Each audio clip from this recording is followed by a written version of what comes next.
ছেড়ে দাও, এখন আমরা কচু গাছ কাটবো না। কচু গাছ ছেড়ে দাও, কচু গাছ কাটবো না, একটু দেখাই আগে। কচু গাছ কাটবো, ছেড়ে দাও। আমার হাতে একটু হ্যালো হ্যালো।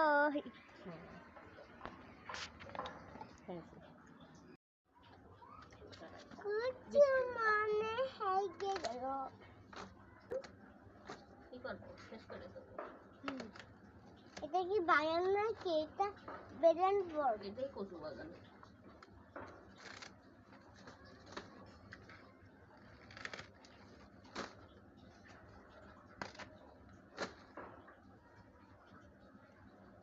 কচু মানে হেগে গেল।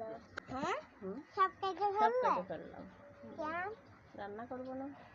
তাহলে সব কেটে ফেলা। হ্যাঁ, ওগুলো কাট, আবার হবে।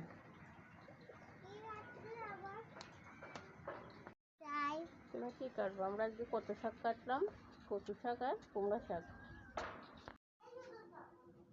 এই যে কচু আর কিছুটা কুমড়ার শাক, এই যে টবে লাগানো সবজি। সেই কচু গাছ থেকে কচু পেড়ে কচু কি করতেছি, কাটতেছি। এই যে আমার মেয়ে নিয়ে ধরে বসে আছে। আরো আরো আরো কাটা হবে, আরো শাক বাকি, এখনো কচু বাকি।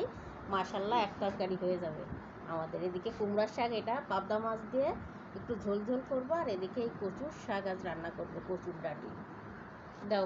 এই যে কচু বিশেষজ্ঞ বলবে, পুষ্টিবিদ, কচুর শাক খেলে কি কি হয়। হ্যাঁ বলেন ম্যাডাম, কচু খেলে কি হয়? Body builder. আর কি হয়?